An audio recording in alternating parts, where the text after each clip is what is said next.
Regresamos a Noticias 24. 132.551 despidos por necesidades de la empresa se registraron en enero, pese a lo que se informó a inicio de semana, el día martes, cuando la cifra dada a conocer llegaba a cerca de 37.000.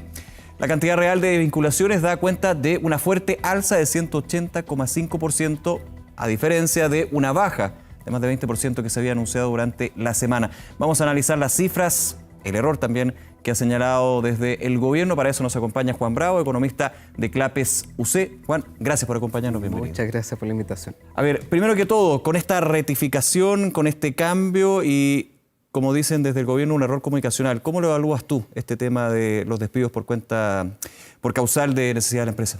Sí, aquí más que un error comunicacional, aquí derechamente hay un error técnico que no se puede hacer, que es sacar cifras con una nueva metodología y hacer comparaciones con cifras con una metodología diferente. Eso no puede ocurrir. Uno debe comparar cifras hechas todas con la misma metodología. Peras con peras. Exactamente, y las peras con peras era comparar los casi 133.000 despidos por necesidades de la empresa con las cifras de diciembre o de enero del año pasado, y se compararon en cambio los 38.000 y se nos dijo que era una muy buena noticia porque eran cifras mucho menores que las de diciembre y noviembre e incluso que las de enero del año pasado. Para entenderlo bien a quienes nos ven, cerca de 38.000 que se dio y se informó el martes era el término efectivo. Claro. Esa era con la nueva metodología. Exacto. Pero la metodología que se ha usado todo el tiempo daba justamente una cifra completamente distinta, ese total que era mucho más amplio, muchísimo más amplio. Exacto, la nueva metodología efectivamente registra la fecha en que el trabajador sale del trabajo, efectivamente, o sea, en el momento en que deja la empresa. En cambio, la metodología antigua lo que hacía era que la fecha era... La carta de finiquito, tú la presentabas a la dirección del trabajo, ahí se queda registrada. Juan, ¿por qué se da una diferencia tan grande entre justamente cuando tú entregas la carta y se registra en la dirección del trabajo a cuando es tu último día laboral? Estamos hablando de una diferencia de 132.000 a 37.000, casi 100.000, se multiplica por 3. ¿Por qué es una diferencia tan grande? Sí, la verdad es que no debería ser una diferencia tan grande. De hecho, me parece haberle leído al subsecretario que estaban sujetas a corrección las cifras, pero sí hay diferencias y la razón es que, a ver, primero la ley exige a los empleadores que den un preaviso de despido con 30 días de anticipación y de lo contrario, si no lo hace, tiene que pagarle un mes de salario al trabajador como indemnización por no dar ese preaviso. Entonces, primero está eso. Hay empresas, por ejemplo, que ocurre mucho con los ejecutivos, sobre todo, que no prefieren pagar el mes de indemnización para que se vaya de inmediato y, por ejemplo, nos saque la información de los computadores. Entonces le dice, váyase nomás y lo paga. Puede ser demasiado complejo también. Claro, pero en la mayoría se espera, digamos, en el común de los trabajadores se espera ese mes, pero también tú puedes notificar a un trabajador que lo despide, pero que es para 3 meses más, para 4 meses más, entonces puede haber diferencias por esos casos. Porque al final la diferencia es tan grande, o no, Nico, que uno llega a pensar que aquí derechamente hay una intención política. Porque digo, claro, tú dices, es raro que sea tan grande, metodológicamente los números quizás no cuadran, pero cuando se da esta magnitud, uno dice aquí, claramente más que un error, puede haber derechamente intencionalidad, en el fondo porque es demasiado la magnitud. Claro, bueno, uno es difícil juzgar la intencionalidad, ¿cierto? Aquí va a haber que investigar, entender más qué ocurrió. Ahora, lo curioso es que para efectos estratégicos, digamos, de las autoridades, en realidad le conviene, entre comillas, dar cifras peores. De hecho, si ustedes recuerdan, hace alrededor de un mes o un poco más, se hablaba de que la tasa de desempleo iba a llegar al 10%. Sí, claro. Entonces, ¿por qué conviene dar cifras peores? Conviene porque en el fondo tú lo que quieres es decir que aquí la situación es muy grave en materia laboral y por lo tanto hay que controlar la situación para que esto no siga ocurriendo. Es una forma de decir, oye, si esto no para, lo que está ocurriendo, este estallido social, entonces las consecuencias se van a ver en el empleo de las personas. Entonces, si tú muestras cifras buenas, con un estallido social, obviamente no hay consecuencia. De hecho, complemento al revés lo que tú dices, Juan, porque el día martes, cuando se da esta información de la baja, del quiebre y la tendencia en despidos por necesidad de la empresa, distintos sectores decían, bueno, y ustedes, los agoreros que decían que el estallido social iba a tener efecto en el empleo, miren, no pasó nada. O sea, ahí también se entiende la dinámica de cómo el dato puede ser tan relevante para mostrar lo que está sucediendo y lo que puede suceder. Claro, efectivamente, eso lo hemos escuchado cuando salió la cifra de tasa de desempleo oficial. Mucho en las redes sociales yo vi mucho. Decían que iba a subir el desempleo y en realidad está muy estable, no ha subido prácticamente nada. Y claro, ese es un error de interpretación de que la tasa de desempleo es muy insensible a los cambios económicos, pero las cifras de creación de empleo asalariado privado formal muestran que esto es un desastre. O sea, pasamos de crear 78.000 empleos asalariados privados formales anual a destruir 9.000. Ese es un cambio muy dramático en un periodo de tiempo muy corto. Pero Juan, lo que sucedió hoy día puede ser el reflejo de lo que justamente se había conversado mucho a mitad de semana con las cifras de informalidad. Ahora sí uno le hace sentido porque cuando se hablaba de las cifras de informalidad que habíamos llegado al nivel más alto en los últimos 3 años, desde que se empieza a hacer medición en el INE, uno decía, ya, pero no tiene mucha relación con lo que había sucedido con la necesidad de la empresa, porque bajan brutalmente y sube tanto la informalidad, uno dice, no tiene mucha relación. Ahora sí uno lo hace más sentido, que mucha gente fue despedida y esa misma gente que fue despedida por necesidad de la empresa tuvo que buscar de cualquier forma un trabajo informal. Exactamente. Eso es básicamente la dinámica. Es una aritmética bien sencilla. Claro, aquí la tasa de desempleo si no sube más abruptamente es por eso, porque la gente se las está rebuscando y eso se refleja en un aumento de 81.000 cuentas propias informales en el último año. Ahí es donde está el grueso de eso y por eso entonces se evita que suba más abruptamente. Esa es la cifra más preocupante.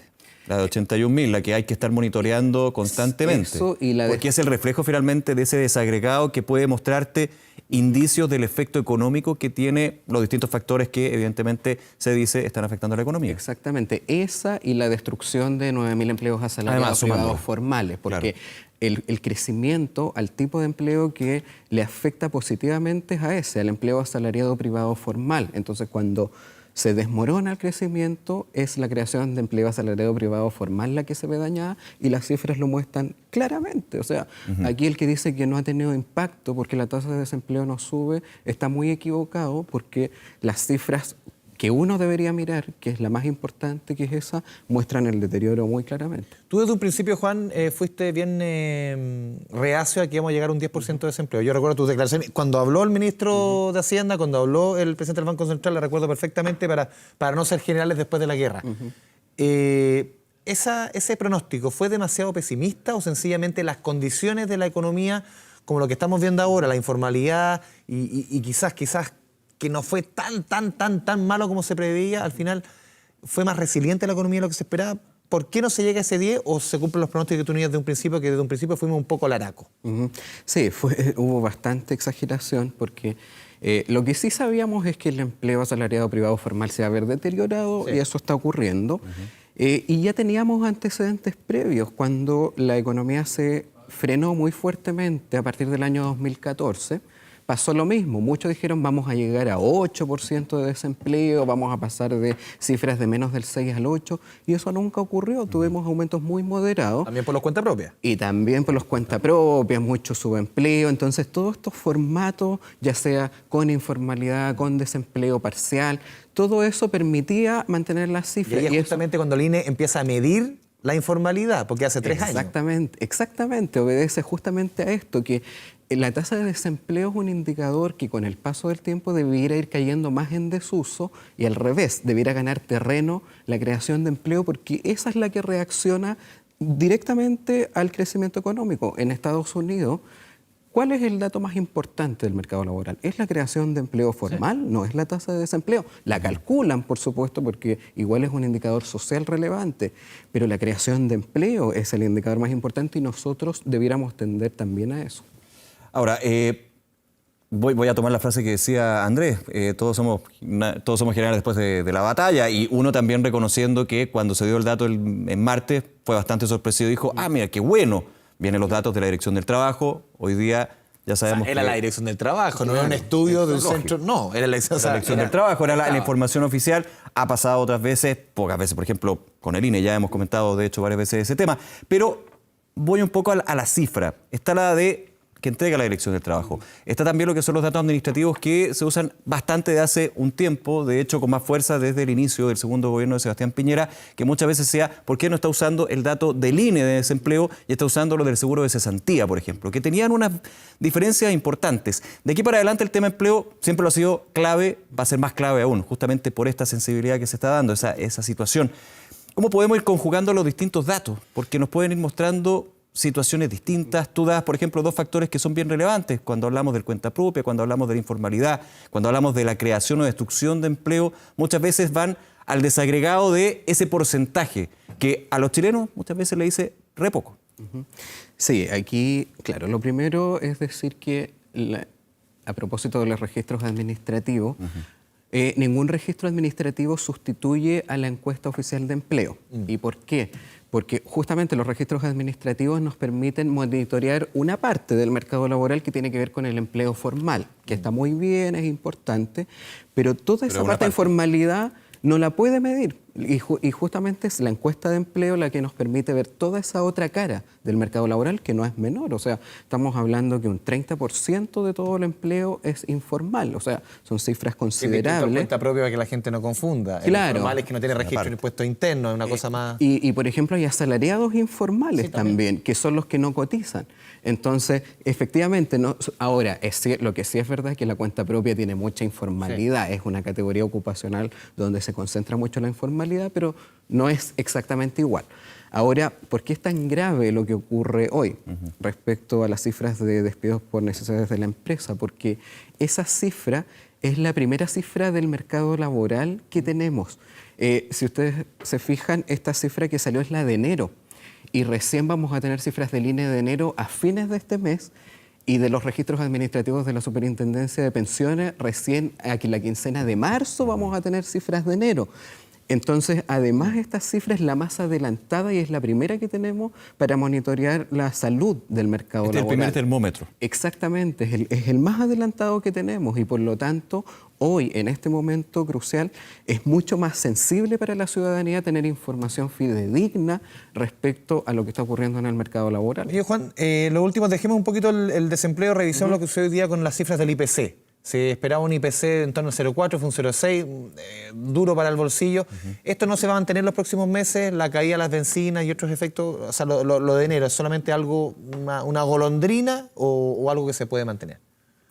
Bueno, sí, la verdad es que podrían mantenerse algunos elementos, por ejemplo, lo que tiene que ver con la depreciación cambiaria. Ahí tiene que ver algunos elementos internos y otros externos. El tema del coronavirus, ¿cierto? Ha puesto más incertidumbre, eso significa un tipo de cambio más alto y al tener un tipo de cambio más alto, eso se traspasa a todos los precios importados, ¿cierto? El mecanismo de estabilización de combustible ha estado actuando, pero no puede permanentemente evitar las alzas. O sea, si aquí tenemos una alza permanente del tipo de cambio, bueno, en algún momento se traspasa a las gasolinas y a otros bienes importados. Entonces, la verdad, no es claro en este momento decir que esto no va a ser permanente. Podríamos llegar a tener cifras de inflación un poco más elevadas. Sí. Bien, Juan Bravo, nuevamente muchas gracias por acompañarnos. Encantado, muchas gracias. Muy bien, buenas tardes.